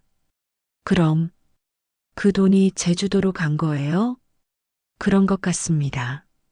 제주드림 부동산. 중얼거렸어요. 준혁이가 제 돈을 가지고 그 사기꾼들한테 투자한 거였습니다. 제 동의도 없이. 고객님, 이건 명백한 금융 사기입니다. 경찰에 신고하셔야 합니다. 네, 알겠습니다. 저는 그 자리에서 주저앉고 말았습니다. 1억 8천만 원. 제 평생 모은 돈이었어요. 공장에서 야간 근무하며 모은 돈. 택시 운전하며 모은 돈. 허리 아픈 걸 참으며 모은 돈. 그 돈이 다 사라진 겁니다. 철수야, 정신 차려. 동수가 저를 붙잡았습니다. 여기서 이러면 안 돼. 일단 경찰서 가자. 다시 경찰서로 갔어요. 통장도 무단으로 해지되었습니다. 1억 8천만 원이 빠져나갔어요. 담당 형사가 심각한 표정으로 고개를 끄덕였습니다. 박철수 씨, 이건 명백한 금융 사기입니다. 그리고 문서 위조죠. 아드님이 어디 계세요? 성남에 삽니다. 주소 아세요? 네, 알겠습니다. 제가 직접 가서 확인해 보겠습니다. 그리고 제주도 부동산 회사도 조사하겠습니다. 형사는 친절했지만 그의 눈빛에서 동정이 느껴졌습니다. 제 처지가 얼마나 처량한지 알고 있는 눈빛이었어요. 박철수 씨, 혹시 당분간 지낼 곳은 있으세요? 친구 집에 있습니다. 그럼 거기 계세요. 제가 조사 끝나면 연락드리겠습니다. 네, 감사합니다. 경찰서를 나왔습니다. 하늘이 흐렸어요. 비가 올 것 같았습니다. 철수야, 괜찮아? 동수야, 나, 어떡하지? 일단 우리 집에 가자. 천천히 생각하자. 동순의 집으로 돌아왔어요. 영희가 저녁을 차려놨더군요. 철수 씨, 드세요. 기운 차리셔야죠. 고맙습니다. 하지만 밥이 넘어가지 않았어요. 목구멍이 막힌 것 같았습니다. 그날 밤 저는 또 잠을 이루지 못했습니다. 창밖으로 빗소리가 들렸어요. 제주도에서 돌아온 그날도 비가 왔었죠. 비는 왜 이렇게 슬픈 날에만 오는 걸까? 일주일이 지났습니다. 그동안 저는 동순의 집에 신세를 지고 있었어요. 준혁이에게 전화를 수십 통 걸었지만 받지 않았습니다. 문자도 수십 통 보냈지만 답이 없었어요. 그러던 어느 날 형사에게서 연락이 왔습니다. 박철수 씨, 아드님을 찾았습니다. 정말요? 네. 내일 경찰서로 출석하라고 통보했습니다. 감사합니다. 다음 날 저는 동수와 함께 경찰서로 갔어요. 조사실 앞에서 기다리고 있는데 복도 끝에서 준혁이가 나타났습니다. 수진이도 함께였어요. 아버지, 준혁이가 저를 보더니 고개를 숙였습니다. 저는 아무 말도 하지 않았어요. 할 말이 없었습니다. 박준혁 씨, 이쪽으로 오세요. 형사가 준혁이를 조사실로 안내했습니다. 저도 따라 들어갔어요. 앉으세요. 준혁이가 의자에 앉았습니다. 고개를 숙이고 있었어요. 박준혁 씨, 아버지 동의 없이 집 명의를 변경한 게 맞습니까? 네. 통장도 무단으로 해지했습니까? 네. 준혁이의 목소리는 작았습니다. 왜 그랬습니까? 저는 아버지를 위해서였습니다. 아버지를 위해서? 형사가 미간을 찌푸렸어요. 네. 제주도 부동산 투자가 정말 좋은 기회였어요. 3년 후면 3배가 되는 거였다고요. 그래서 아버지 몰래 집과 통장을 빼돌린 겁니까? 몰래 한 게 아니라 아버지가 말을 안 들으셔서. 뭐라고요? 제 목소리가 나왔습니다. 내가 말을 안 들어서? 아버지, 제가 그렇게 설명을 드렸잖아요. 이게 얼마나 좋은 기회인지. 근데 아버지가 무조건 안 된다고만 하시니까. 그래서 내 집을 빼앗고 내 돈을 훔친 거냐? 훔친 게 아니에요. 투자한 거예요. 준혁이가 목소리를 높였습니다. 3년 후면 6억이 돼요. 그럼 아버지 노후도 편하시고. 닥쳐. 제 고함에 조사실이 조용해졌습니다. 너는 정말 그게 투자라고 생각하니? 네. 그건 사기야. 사기. 아니에요. 계약서도 있고, 회사도 있고. 박준혁 씨, 형사가 끼어들었습니다. 제주드림 부동산 조사해 봤습니다. 전형적인 다단계 사기 조직이에요. 네. 준혁이의 얼굴이 하얘졌습니다. 강민수라는 사람, 이미 전과가 여러 건 있습니다. 부동산 사기, 투자 사기. 그 사람한테 돈 보낸 거 맞죠? 네. 하지만 그 돈 이미 다 써버렸을 겁니다. 회수 가능성은 거의 없어요. 준혁이가 말을 잃었습니다.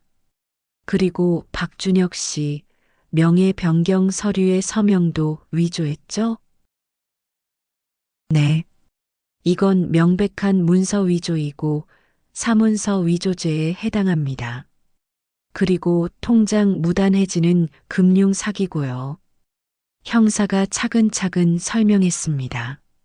합산하면 징역 3년 정도 나올 것 같은데요. 징역? 3년? 준혁이의 목소리가 떨렸습니다. 네. 피해자가 친부라는 점이 정상 참작은 되겠지만 피해 금액이 크고 범행 수법이 계획적이라 실형은 피하기 어려울 겁니다. 준혁이가 고개를 떨어뜨렸습니다. 아버지, 말하지 마. 제 목소리는 차가웠습니다. 나는 더 이상 너를 아들로 생각하지 않겠다. 아버지, 준혁이가 벌떡 일어났습니다. 저는 정말 아버지를 위해서 한 거예요. 아버지 노후를 편하게 해드리려고. 편하게 내 집을 빼앗고 내 돈을 훔쳐서. 훔친 게 아니라고요. 그럼 뭐냐? 투자라고? 사기꾼한테 돈 갖다 바친 게 투자냐? 저도 몰랐어요. 그 사람이 사기꾼인 줄. 내가 몰랐든 알았든 그건 내 상관없어. 저는 자리에서 일어났습니다. 형사님, 저는 이 사람을 고소합니다. 끝까지 처벌해 주세요. 아버지, 준혁이가 제 팔을 잡았습니다. 제발, 제발 용서해 주세요. 제가 잘못했어요. 아버지, 저 정말 죄송해요. 제가 너무 어리석었어요. 지금 와서 사과한다고 달라지는 게 있나? 제발, 한 번만 용서해 주세요. 제가 다시는 이런 짓 안 할게요.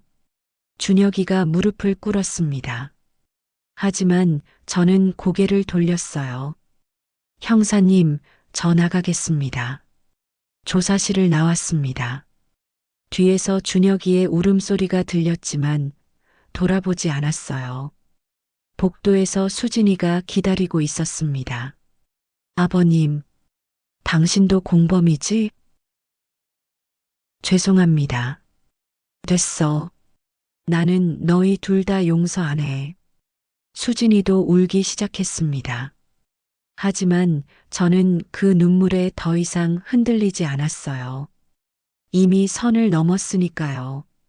경찰서를 나오는데 비가 내리기 시작했습니다. 철수야, 우산 없어? 없어. 같이 쓰자. 동수가 우산을 펼쳤어요. 우산 밑에서 걸으며 저는 생각했습니다. 이제 어떻게 살아야 하지? 집도 없고 돈도 없고 아들도 없는 인생. 70평생 살면서 이렇게 텅 빈 적은 없었어요. 한 달이 지났습니다. 그동안 많은 일이 있었어요. 준혁이는 구속되었습니다. 재판에서 징역 2년이 선고됐어요. 친부를 상대로 한범죄라 정상 참작이 됐지만 실형은 피할 수 없었습니다. 집은 다시 제 명의로 돌아왔습니다. 법원에서 명예 변경이 무효라고 판결했거든요. 하지만 돈은 한 푼도 돌아오지 않았습니다.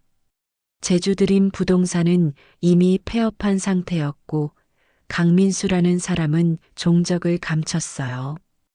경찰이 수배를 내렸지만 찾을 가능성은 희박하다고 했습니다. 박철수 씨, 죄송합니다. 최선을 다했는데 형사가 미안한 표로 말했습니다. 괜찮습니다. 어쩔 수 없죠. 1억 8천만 원. 제 평생 모은 돈이 한순간에 증발했습니다. 남은 건 집 한 채뿐이었어요. 철수야, 그래도 집은 있잖아. 동수가 위로했습니다. 집을 팔면 3억 정도 받을 거야. 그 돈으로 작은 데 구해서 살고 남은 돈으로 노후 준비하면 돼.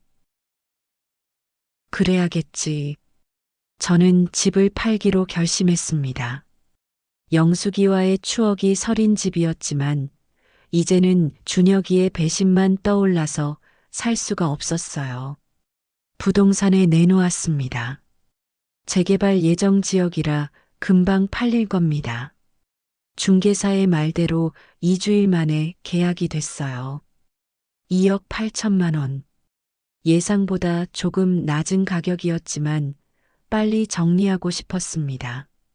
철수야, 이제 어떻게 할 거야? 나 시골로 내려갈까봐. 시골? 응. 서울에는 더 이상 미련이 없어. 어디로 갈 건데? 강원도.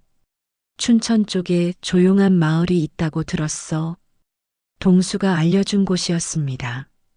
거기 공기 좋고 물 좋아. 집값도 싸고. 한번 가봐. 그래, 가볼게. 짐을 정리했습니다. 가져갈 것은 많지 않았어요. 옷가지 몇 벌, 영숙이 사진, 그리고 추억이 담긴 물건 몇 개. 준혁이 사진은 모두 버렸습니다. 더 이상 보고 싶지 않았어요. 아버지, 집을 비우는 날 준혁이에게서 편지가 왔습니다. 교도소에서 보낸 편지였어요. 뜯어볼까 말까 고민했지만 결국 뜯어봤습니다. 아버지께 정말 오랜만입니다. 아버지, 저 지금 교도소에 있습니다. 매일 아버지 생각을 합니다. 제가 얼마나 큰 잘못을 했는지 이제야 깨달았습니다. 아버지를 위한다는 명목으로 아버지를 배신했습니다. 용서받을 수 없다는 걸 압니다. 하지만 그래도 한 번만이라도 아버지를 뵙고 싶습니다. 제발 한 번만 면회 와주세요. 무릎 꿇고 사과하고 싶습니다. 아들 준혁 올림. 편지를 다 읽고 나서 저는 한참을 멍하니 앉아 있었습니다. 가야 할까? 아들이 무릎 꿇고 사과한다는데. 하지만 고개를 저었어요. 아니야. 이미 끝난 일이야. 저는 편지를 찢어서 쓰레기통에 버렸습니다. 그리고 짐을 들고 집을 나섰어요. 마지막으로 집 안을 둘러봤습니다. 영숙이와 신혼을 시작했던 방, 준혁이가 자랐던 방, 모두 추억이었지만 이제는 떠날 때였습니다. 안녕. 작게 중얼거리고 문을 닫았습니다. 동수가 차로 데려다 줬어요. 철수야, 강원도 가면 연락해. 그래, 고마워. 동수야. 뭐가 고마워? 친구 아니냐? 동수와 포옹을 나눴습니다. 건강해. 자주 연락하자. 응, 너도. 버스에 올랐습니다. 서울을 떠나는 버스였어요. 창밖으로 서울 거리가 스쳐 지나갔습니다. 익숙한 풍경들, 하지만 이제는 다시 볼 일이 없을 거예요. 안녕, 서울. 3시간 후 춘천에 도착했습니다. 거기서 다시 시골 버스를 탔어요. 1시간쯤 더 가니 작은 마을이 나타났습니다. 여기요. 버스에서 내렸습니다. 마을은 정말 조용했어요. 산과 강이 어우러진 아름다운 곳이었습니다. 부동산을 찾아갔어요. 어서 오세요. 무엇을 도와드릴까요? 집 좀 알아보려고요. 어떤 집을 찾으세요? 작은 전원주택이요. 혼자 살 거라서. 아, 그럼 딱 좋은 게 하나 있습니다. 중개사가 저를 한 집으로 안내했어요. 마을 끝자락에 있는 작은 전원주택이었습니다. 여기에요. 평수는 15평 정도 되고요. 마당도 있어서 텃밭 가꾸시기 좋아요. 집은 소박했지만 깨끗했어요. 방 한 칸, 거실 겸 부엌, 화장실. 그게 전부였지만 충분했습니다. 얼마예요? 5천만 원입니다. 좋네요. 이걸로 할게요. 계약을 하고 집을 샀어요. 남은 돈은 2억 3천만 원. 그 돈을 은행에 넣으면 한 달에 200만 원 정도 이자가 나올 거예요. 이 정도면 살 수 있겠지. 짐을 풀었습니다. 옷을 장롱에 넣고 영숙이 사진을 거실에 걸었어요. 영숙아, 우리 여기서 살자. 사진 속의 영숙이가 환하게 웃고 있었습니다. 그날 밤 처음으로 푹 잠들었어요. 서울을 떠난 후 처음으로 편안한 잠이었습니다. 다음 날 아침 새소리에 잠에서 깼습니다. 창문을 열어보니 맑은 공기가 들어왔어요. 아, 기분 좋다. 오랜만에 느끼는 상쾌함이었습니다. 아침을 간단히 먹고 마을을 둘러봤어요. 작은 마을이었습니다. 가구 수는 한 50가구 정도. 대부분 노인들이었어요. 어르신, 새로 오셨어요? 텃밭을 가꾸고 계시던 할머니 한 분이 물으셨습니다. 네, 어제 왔습니다. 어머, 반가워라. 저는 김순자예요. 저는 박철수입니다. 여기 혼자 사세요? 네. 아이고, 이 나이에 혼자 사시면 외로우시겠어요. 우리 저녁에 밥이나 같이 먹어요. 순자 할머니는 따뜻한 사람이었습니다. 그날 저녁 할머니 댁에 초대받았어요. 소박한 저녁상이었습니다. 된장찌개, 김치, 나물 몇 가지. 하지만 정말 맛있었어요. 맛있게 드세요. 잘 먹겠습니다. 철수 씨는 서울서 오셨어요? 네. 자식들은 서울에 있고요. 자식은 없습니다.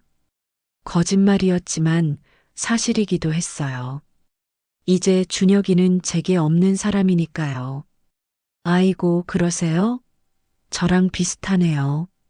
할머니도요? 네. 자식들 다 서울로 가버렸어요. 1년에 한 번 올까 말까 해요. 외로우시겠어요. 그럼요. 근데 뭐 어쩌겠어요. 이게 우리 팔자인걸요. 순자 할머니의 말에 저는 고개를 끄덕였습니다. 맞아요. 이게 우리 팔자예요. 철수 씨, 내일 경로당 가볼래요? 거기 가면 동네 어르신들 다 계세요. 경로당이요? 네. 심심한데 같이 가요. 화투도 치고 TV도 보고 그래요. 그럴까요? 그럼요. 내일 아침 9시에 제가 데리러 올게요. 다음 날 아침 순자 할머니와 함께 경로당에 갔습니다. 작은 건물이었어요. 마을회관 2층이었습니다. 여러분, 새로 오신 분 소개할게요. 순자 할머니가 저를 소개했습니다. 여기 박철수 씨예요. 서울서 오셨대요. 반갑습니다. 저는 이동수예요. 저는 최영희입니다. 강만수예요. 어르신들이 차례로 인사를 했어요. 모두 7명이었습니다. 철수 씨 앉으세요. 우리 화투 칠 건데 같이 하실래요? 화투는 잘 못 치는데. 괜찮아요. 하다 보면 돼요. 화투를 배웠습니다. 처음에는 룰을 몰라서 헤맸지만 어르신들이 친절하게 가르쳐 주셨어요. 철수 씨, 그거 광이에요. 먹어야죠. 아, 네. 시간 가는 줄 몰랐습니다. 오랜만에 웃었어요. 점심때가 되니 순자 할머니가 라면을 끓여주셨어요. 다들 먹어요. 오늘은 순자가 쏘는구만. 맛있겠다. 다 같이 둘러앉아 라면을 먹었습니다. 소박했지만 행복한 시간이었어요. 철수 씨, 여기 어때요? 괜찮죠? 동수 할아버지가 물으셨습니다. 네, 좋습니다. 그럼 자주 나오세요. 우리 심심한데. 그럴게요. 그날 이후로 저는 매일 경로당에 나갔습니다. 어르신들과 화투도 치고 윷놀이도 하고 TV도 봤어요. 가끔은 그냥 앉아서 이야기만 나누기도 했습니다. 철수 씨는 서울서 뭐 하셨어요? 공장에서 일했습니다. 힘들었겠어요. 그럭저럭요. 결혼은 하셨어요? 네. 근데 아내가 일찍 떠났어요. 아이고, 그러셨구나. 순자 할머니가 제 손을 잡아주셨어요. 따뜻한 손이었습니다. 집에서는 텃밭을 가꾸기 시작했어요. 상추, 고추, 토마토를 심었습니다. 철수 씨, 처음 하시는 거예요? 이웃집 할아버지가 물으셨어요. 네, 처음입니다. 그럼 제가 좀 가르쳐 드릴게요. 이렇게 해야 잘 자라요.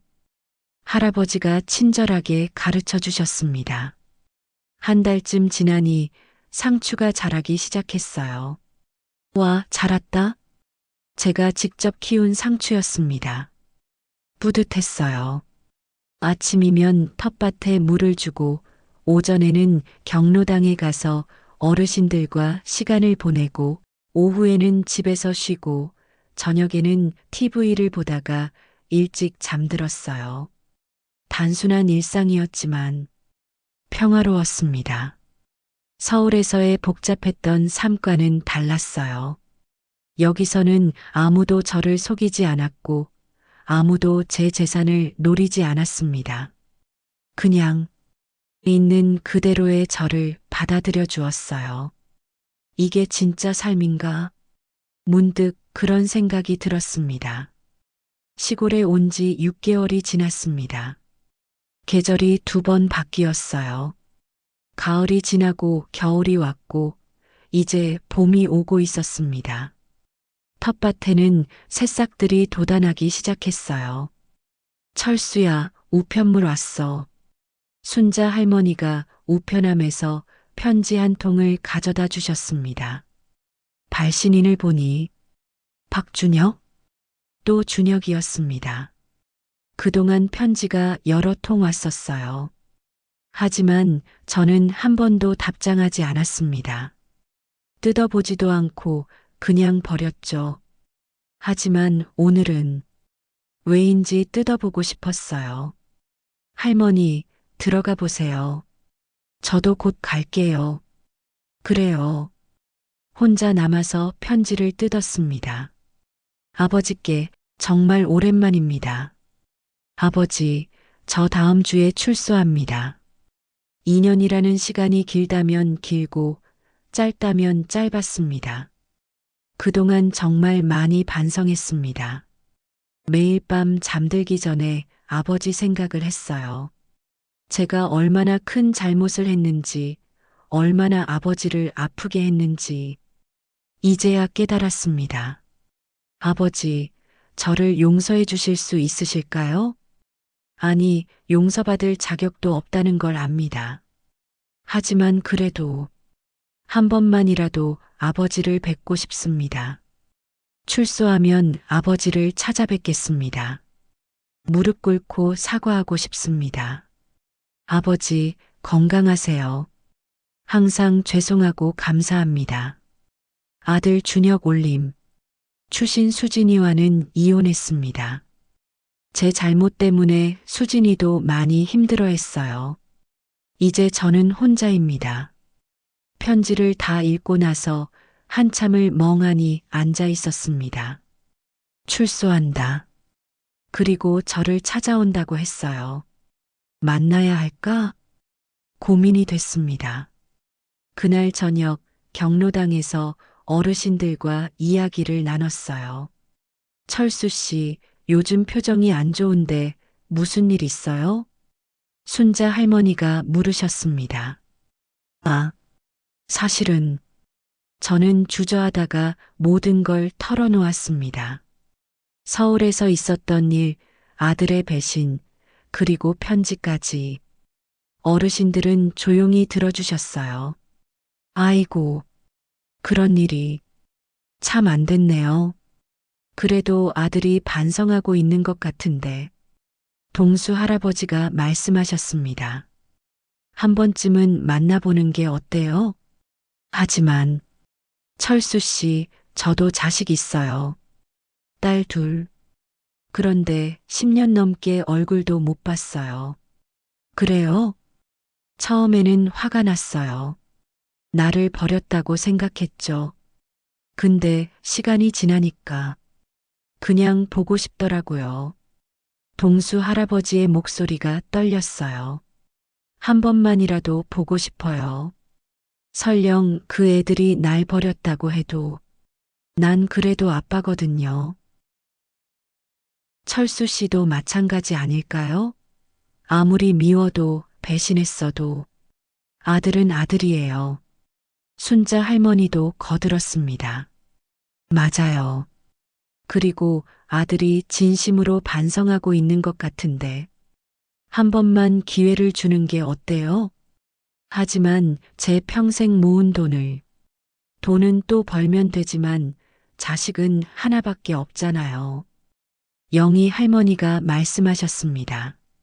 철수 씨 용서하고 나면 마음이 편해질 거예요. 원망을 품고 사는 건 자기만 힘들어요. 어르신들의 말을 듣고 나니 마음이 조금 흔들렸어요. 그날 밤 집에 돌아와 한참을 고민했습니다. 영숙이 사진 앞에 앉아서 중얼거렸어요. 영숙아, 나 어떻게 하면 좋을까? 사진 속의 영숙이는 환하게 웃고 있었습니다. 영숙이라면 뭐라고 했을까? 영숙이는 착한 사람이었어요. 누구도 미워할 줄 모르는 사람이었습니다. 아마도 용서하라고 했을 거예요. 그래, 한 번만 만나보자. 결심했습니다. 일주일 후 준혁이에게서 전화가 왔습니다. 아버지, 저 출소했습니다. 아버지, 뵙고 싶습니다. 어디 계세요? 주소를 알려줬어요. 강원도. 거기 계세요? 응, 알겠습니다. 내일 찾아뵙겠습니다. 다음 날 저는 아침부터 집 정리를 했습니다. 청소를 하고 마당도 쓸고 왜 이렇게 떨리지? 손이 떨렸어요. 오후 2시쯤 초인종이 울렸습니다. 문을 열어보니 준혁이가 서 있었어요. 많이 야윈 모습이었습니다. 아버지, 준혁이가 제 앞에 무릎을 꿇었습니다. 죄송합니다. 정말 죄송합니다. 눈물을 흘리고 있었어요. 일어나거라. 아버지, 저 정말 일어나라고 했어.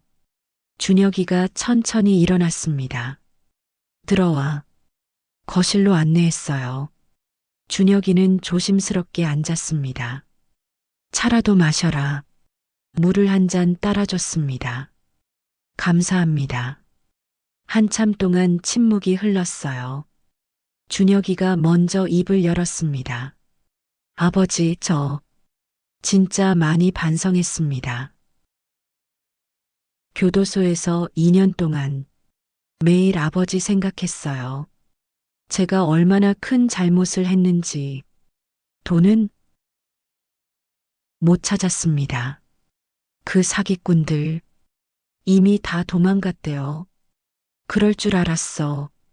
정말 죄송합니다. 제가 너무 어리석었습니다. 준혁이가 또 눈물을 흘렸어요. 저는 한참을 지켜보다가 말했습니다. 준혁아, 내 아버지, 나는 너를 용서할 수 있을 것 같아. 아버지, 하지만 잊을 수는 없어. 내가 나한테 한 짓을. 네. 그리고 예전처럼 돌아갈 수는 없어. 우리 관계는 이미 깨졌어. 준혁이의 얼굴이 일그러졌습니다. 하지만 그래도 넌 내 아들이야. 그건 변하지 않아. 아버지, 가끔, 아주 가끔 연락하거라. 그 정도는 할 수 있을 것 같아. 네, 네, 감사합니다, 아버지. 준혁이가 다시 무릎을 꿇으려고 했지만 저는 손을 내저었어요. 됐어. 이제 그만 일어나. 네. 그날 준혁이는 1시간쯤 있다가 돌아갔습니다. 많은 얘기를 나누지는 않았어요.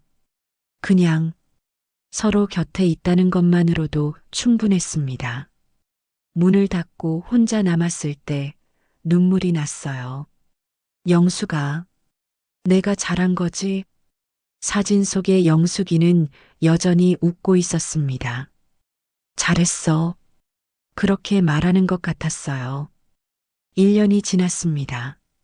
저는 여전히 강원도 시골에서 살고 있어요. 텃밭은 이제 제법 풍성해졌습니다. 상추, 고추, 토마토뿐만 아니라 가지, 오이, 호박까지 키우고 있어요. 철수 씨, 올해 농사 잘 됐네요. 순자 할머니가 칭찬해 주셨습니다. 할머니 덕분이죠. 무슨요? 철수 씨가 부지런하신 거지. 아침이면 텃밭에 물을 주고, 오전에는 경로당에 가고, 오후에는 산책을 하고, 저녁에는 책을 읽어요. 단순하지만 행복한 삶입니다. 준혁이는 가끔 전화를 해요. 한 달에 한두 번 정도. 아버지, 잘 지내세요? 응, 잘 지내. 건강하시죠? 건강해. 너는? 저도 잘 지내요. 요즘 작은 회사에 취직했어요. 그래, 잘 됐다. 급여는 많이 적지만 열심히 하고 있어요. 그래, 열심히 해라. 통화는 늘 짧습니다. 예전처럼 길게 이야기를 나누지는 않아요. 하지만 그것만으로도 괜찮습니다. 어제는 준혁이가 직접 찾아왔어요. 손에 과일 바구니를 들고서요. 아버지, 제가 번 첫 월급으로 샀어요. 그래, 고맙다. 맛있게 드세요. 같이 점심을 먹었습니다.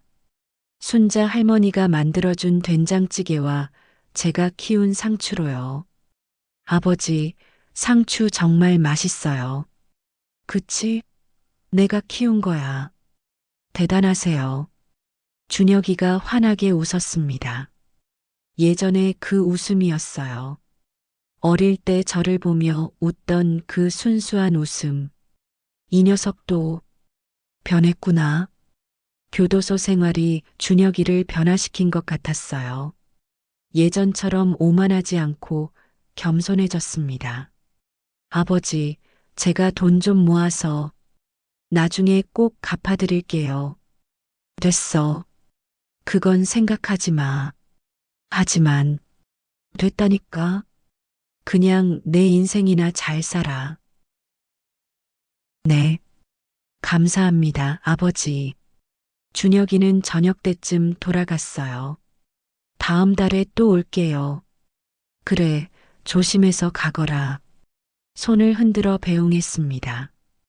준혁이의 차가 멀어지는 걸 보며 생각했어요. 용서, 잘한 일이었구나. 가슴이 한결 가벼웠습니다. 원망을 품고 사는 것보다 용서하고 사는 게 훨씬 편했어요. 오늘은 제 칠순 생일입니다. 경로당에서 어르신들이 작은 파티를 열어주셨어요. 철수 씨, 칠순 축하해요. 고맙습니다. 미역국과 떡, 그리고 케이크까지. 와, 케이크까지. 철수 씨 칠순인데 당연하죠. 초 70개가 꽂혀 있었어요. 자, 불 꺼요. 소원 빌면서 불어요. 소원. 무슨 소원을 빌까요? 돈? 아니요. 이제는 돈이 중요하지 않아요. 건강? 그것도 좋지만, 그냥 이대로만 살 수 있으면 좋겠어. 평범한 소원이었습니다. 하지만 그게 제일 큰 행복이더라고요. 후 하고 초를 불었습니다. 와, 어르신들이 박수를 쳤어요. 축하합니다. 철수 씨. 고맙습니다, 여러분. 케이크를 나눠 먹으며 저는 생각했어요. 1년 전만 해도 저는 절망 속에 있었습니다. 집도 빼앗기고 돈도 잃고 아들한테 배신당하고 하지만 지금은 행복합니다. 크지 않지만 제 집이 있고 많지는 않지만 생활할 돈이 있고 좋은 이웃들이 있어요. 그리고 가끔씩 연락하는 아들도 있습니다. 인생이란 게 참 알 수 없구나. 밤에 집으로 돌아와 영숙이 사진 앞에 앉았어요.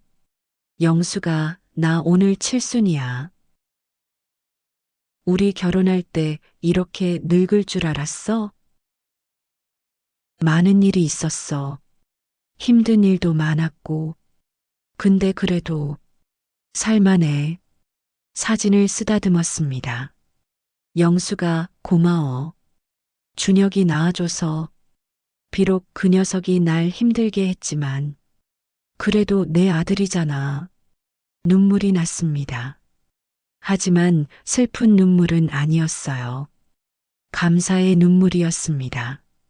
그날 밤 저는 일기를 썼습니다. 70평생을 살면서 배운 게 있다면 이런 것들이에요. 첫째, 가족이라고 해서 무조건 믿으면 안 됩니다. 특히 재산 문제에서는 조심해야 해요. 둘째, 돈보다 중요한 건 마음의 평화입니다.